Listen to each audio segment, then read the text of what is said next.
Friends, स्वागत है आपका अपने चैनल द स्मार्ट का अड्डा में। जी हाँ फ्रेंड, एमएलसी बंशीधर ब्रजवासी के सवालों से शिक्षा विभाग में भूकाल। जी हाँ फ्रेंड, 18 सवालों की फहरिस्त जारी की गई। शिक्षा मंत्री के होंश उड़े। साथ ही साथ दिसंबर का डीए घोषित कर दिया गया है और विशेष शिक्षकों को वेतन भुगतान हेतु पत्र जारी किया गया है।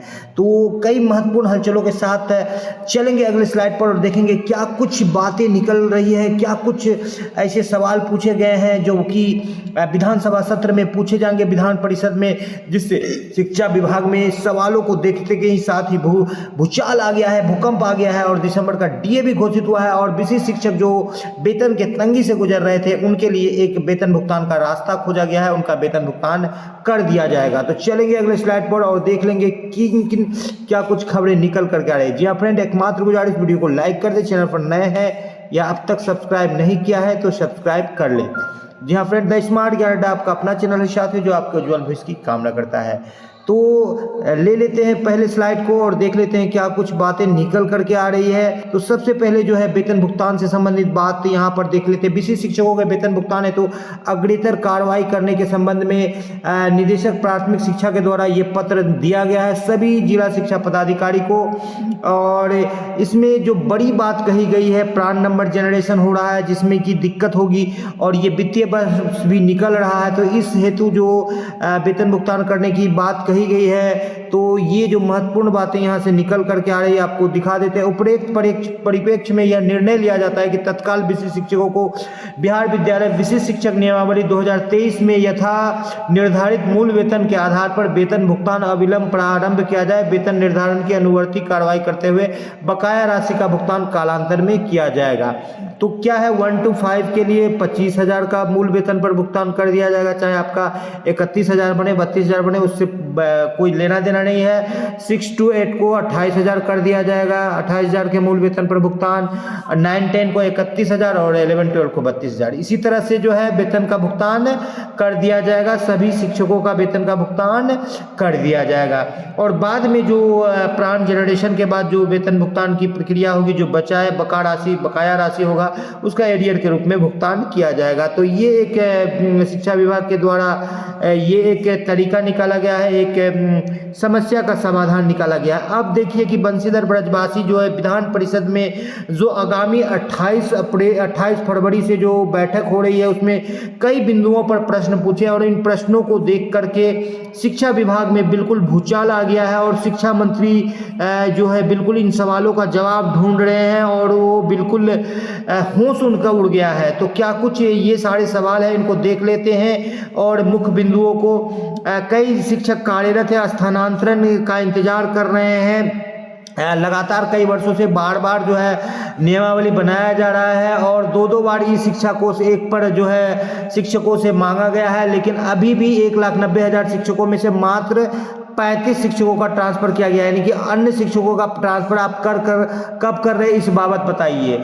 ठीक है, स्थानीय निकाय में सक्षमता उत्तीर्ण के आधार पर विशेष शिक्षक बनाया गया है, लेकिन इंडेक्स समतुल्य उनको वेतन देने की बात कही गई है और सेवा निरंतरता का लाभ नहीं दिया जा रहा है। तो कब तक दिया जाएगा और किस हिसाब से ये दिया जाएगा और उनका जो पुराना सेवा है उसको क्यों नहीं लिया जा रहा है, इस बाबत जो है बंशीधर ब्रजवासी माननीय एमएलसी के द्वारा सवाल उठाया गया है। तीसरा सवाल यहाँ पर ले लेते हैं, जो डीएलएड जो रेगुलर से किए थे और जो ओडीएल से किए थे उन सारे को विरमण तिथि से ग्रेड पे देने का प्रावधान है, जिसका कि कोर्ट के द्वारा जजमेंट दिया गया है, लेकिन कई जगह पर ये कह करके कि याचिकाकर्ता आप नहीं है उनको हटा दिया जाता है, क्योंकि राशि देने की बात है तो उनको देने की बात है। 1-2 जिलों में दिया गया है तो बकाया अंतर वेतन भुगतान देना। और इससे सबसे बड़ी बात है जो विरमण तिथि से ग्रेड पे मिलने पर क्या कुछ होगा, तो शिक्षकों के 1, 2, 3 वेतन में वृद्धि भी होगी, जिसका लाभ उनको या तो राज्यकर्मी के रूप में कहें या जो प्रमोशन लेंगे उनमें, यानी कि 3 इंक्रीमेंट, यानी कि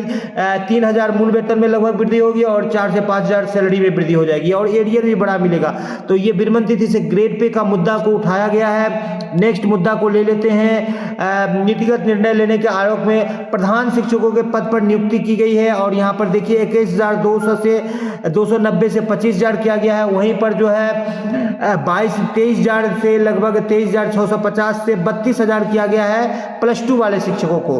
और जब 23,000 +2 वाले शिक्षक का था, 23,650 मूल वेतन था, तब हेडमास्टर का 30,500 निर्धारित किया गया था और 2021 में। तो अभी जो है वेतन बढ़ाना है और समस्थानिक रूप में 44,900 का वेतन निर्धारण होना चाहिए, यानी कि यहाँ पर बढ़ाने की बात कही गई है समस्थानिक रूप से, यानी उसी अनुपात में जिस अनुपात में अन्य शिक्षकों का बढ़ाया गया है। तो और कई शिक्षक का वेतन भी ज़्यादा हो गया है। ये एक मुद्दा उठाया है, बिल्कुल न्याय संगत और बिल्कुल तथ्य परख ये मुद्दा है। स्वैच्छिक स्थानांतरण की लगातार शिक्षक मांग कर रहे हैं और इसको नहीं दिया जा रहा है। इस पर ट्रांसफर को लेकर के, मनचाहा ट्रांसफर को लेकर के उठाया गया है। सीटेट स्टेट आयोजित नहीं किया गया है, 2011 से जो है बीटेट आयोजित नहीं किया गया है और स्टेट भी नहीं किया गया है, नियमित रूप से परीक्षा नहीं ली जा रही है। इसको लेकर के आवाज़ उठाया गया है, प्रश्न उठाया गया है कि स्टेट सरकार कब लेने जा रही है और क्यों नहीं ले रही है।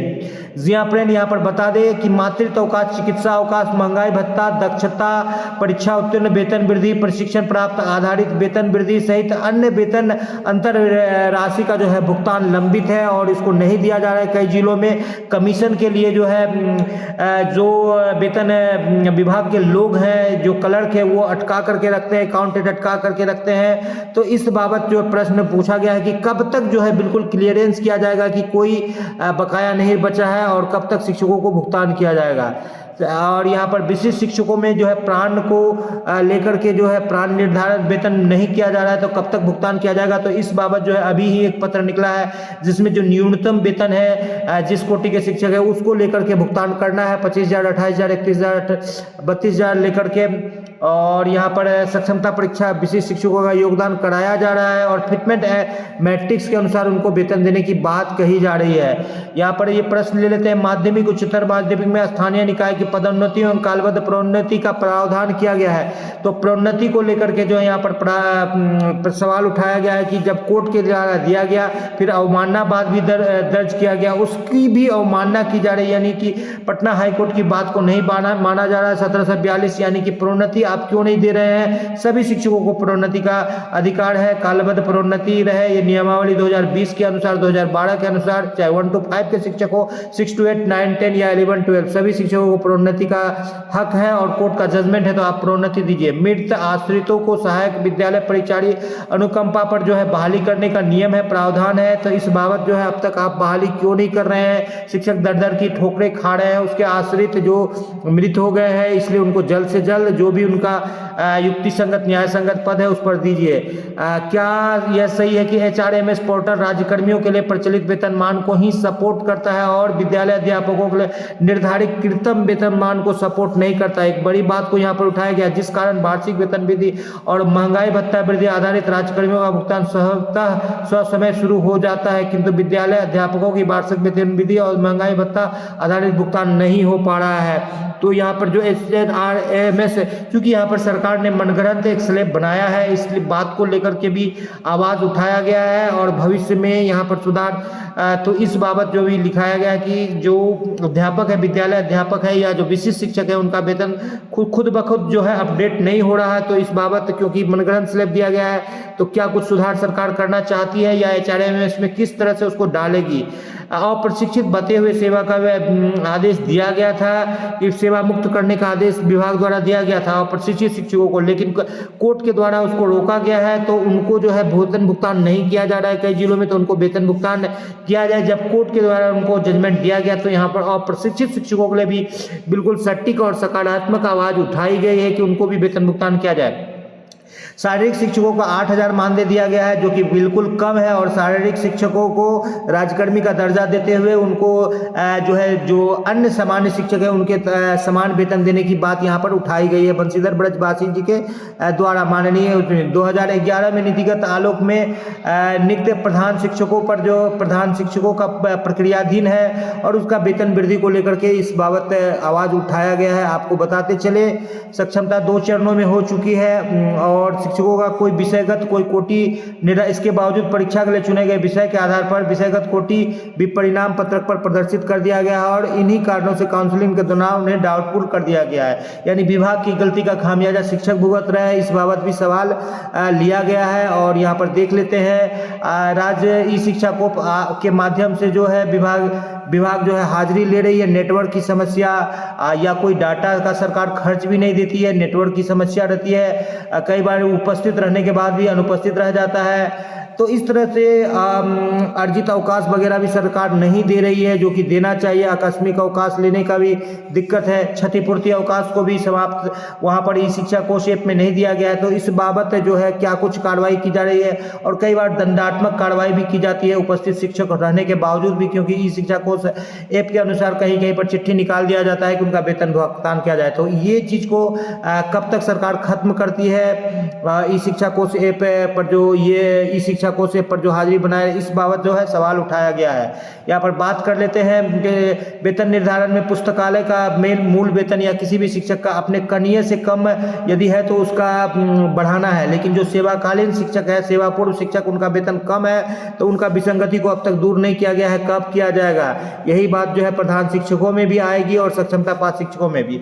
अब आपको बताते चले कि AICPI इंडेक्स में जो है 0.8% की कमी आ गई है, जो उपभोक्ता मूल्य सूचकांक में 0.8% की कमी आई है और जिस कारण जो है ये डाटा घट गया है। उसको दिखा देते हैं, 143.7 हो गया है, 144.5 जो था घट करके उससे 143.7 हो गया है और जो 55.54% था पिछले महीने नवंबर तक, वो 55.99 पर आके अटका है। तो यहाँ पर सरकार चूंकि राउंड ऑफ में लेती है तो मात्र 2% का महंगाई भत्ता सरकार बढ़ाएगी, या सरकार दरियादिली दिखाती है तो 3% का भी महंगाई भत्ता बढ़ा सकती है, लेकिन फिलहाल राउंड ऑफ पर चलती है। इस हिसाब से 2% का ही महंगाई भत्ता बढ़ेगा, जहां पर 4% का कयास लगाया जा रहा था। जी हाँ फ्रेंड, तो आज के अंक में इतना ही। वीडियो पसंद आ रहा है तो लाइक कर दे, चैनल पर नए हैं या अब तक सब्सक्राइब नहीं किया है तो सब्सक्राइब कर ले। द स्मार्ट ज्ञान अड्डा आपका अपना चैनल साथियों जो आपके उज्जवल भविष्य की कामना करता है। वीडियो को शुरू से लेकर अंत तक देखने के लिए आपका बहुत बहुत धन्यवाद। आपका दिन शुभ हो। जय हिंद, जय भारत, वंदे मातरम।